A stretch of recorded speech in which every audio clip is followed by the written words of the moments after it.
আপনাদের পরিচিত দুই দল আসে গেছে মারমুখী ভঙ্গিতে। এই মাঝখানে যে অদ্ভুত জীবটাকে দেখতেছেন এটার নাম রেফারি। বল বগলের তলে এখনই খেলা শুরু হবে। চমৎকার পরিবেশ, মেঘযুক্ত মাঠ, কর্দমাক্ত আকাশ। রেফারি এদিক ওদিক তাকাইতেছে, খেলা শুরু করে বাঁশি ফুটি ওমার মাকি লম্বা বাঁশি দেখছেন এরকম আর বাঁশি জিন্দিগিতে কেউ দেখে না।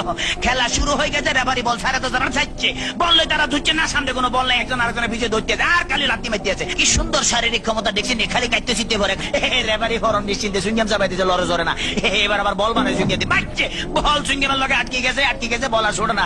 এতে কি কাম করলাম, রেফারি মুখের ভিতরে বল মারি দিয়ে, এটা তো গোল পোস্ট না, তবু মারি যে বল ছুটে না, ছুটে গেছে বল মারলো, কই মারলো আল্লাহ মারলো, একজনে পাইছে। আমা আমা একই আলামত দেখছেন নি, বুটের লাগে সুইংগাম লাগছে, সুইংগাম লাগে বল লাগছে।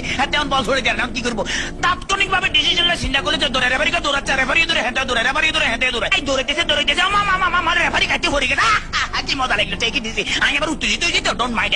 এবারে খেলা আবার সরম গতিতে চলতে আছে। এরকমের খেলা কেউ দেয় না, বল কেমনে ফায়ার লগে ফিক্সড হয়ে গেছে, আর বেগুনে জাম করে উত্তর সিটটা কাটতে পারে না। এবারে দেখেন গুলির ব্যাং নৃত্য, গুলি লাফাই দিয়েছে কিন্তু বল ফাই দিয়েছে না। হাতে হাতে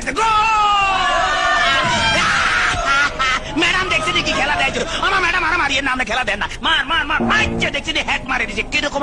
ওরে মাগরে মাগরে বল তোর পিছনের এখন গোল যাবে, তাড়াতাড়ি দল, ওরে পিছনের বেপো তারা দেখ মার। এবার চমৎকার মারছে, ভালো খেলে। ওইভাবে আমি একটু ফানি খেলে, because I am very much tasty. খালি গেলে কতক্ষণ চিল্লাছে, ইতিমধ্যে আমার পেটের ভিতরে ভুক লাগছে, ডোন্ট মাইন্ড, আমি একটু ফ্রেশ ফুড খাবো। কাইতেছি, খেলা চলতেছে, মুসলধারে এগিয়ে যাচ্ছে। ইদ্রিস বল নিয়ে হাতের মধ্যে বল, কেউ দেয় না, দেখছি রেফারি দিচ্ছে, বল ফালা দিচ্ছে, রেফারির চোখে ধরা পড়ে গেছে, বললো হ্যান্ডবল। হেঁটে বললে কে বলে হ্যান্ডবল, আমি জীবনও করে নি হ্যান্ডবল। দেখছেন আমার ফার্ম, আমাদের কে কইছে এটা মারা, মুখের কাছে নেওয়া যায়, মার কাছে না, আটকা কিক মারা যায়। হ্যাঁ এটা আমার হাত পাওয়া, চমৎকার আপেল, ভেরি টেস্টি। চমৎকার খাইতে যা মজা লাগে না, কেমন জানি একটু চমৎকার চমৎকার জেলি জেলি ভাব আছে। What is this? এটা কি খেলাম? লেগে তো শক্ত শক্ত লাগতেছিল, মাইকের হ্যান্ডেল খাই ফেলেছিলাম। খেলা চলতে আছে, বাবা কিক কিক মারলে দেখছেন। হ্যাঁ তারা কিন্তু আগে ওই মার্শাল আর্ট বুঝতে মোস্ট প্রবলি এই দলটা বুঝছেন, মার্শাল আর্টের ঠেলা এমন ধরে কিক মারে, বল ভালো খালি মারতে মারস না, আগে মারিয়ে বাবা ফ্যান্টাস্টিক। এবার আবার বললে যে সামনেটা মারিয়ে, সামনেটা মার। এবার আবার আগে সামনে করে বলে সার্ভি রেখে মারি, মার মার মার। এটা কি বলি খেলা হইতে আছে না মার্শাল আর্ট হইতে একমাত্র আল্লাহ মালুম। এবার বোধহয় রেফারির ভাগ্যে খারাপই আছে না, এত বড় বাসি থেকে হাতে ঘাবড়ে গেছে, জীবনে এরকম বাসি থেকে। ঠিক আছে ভাই সরি, আমি আর মারতাম নাম আমার ফসারি দেন। খেলা শুরু হাতে ডস দিল, এমন ডস দিয়েছে পাঁচজন কাটতে গেছে। এবারে বোধহয় ফাইনাল মারবো। হ্যাঁ এটিএম লইতে আছে, মারতেছে, মারতাম ভাইলো না, হেতারা বুঝি ফেলেছে, তাড়াতাড়ি ব্যারিকেড ধরনের নৃত্যের ভঙ্গিমে আগায় যাইতে আছে।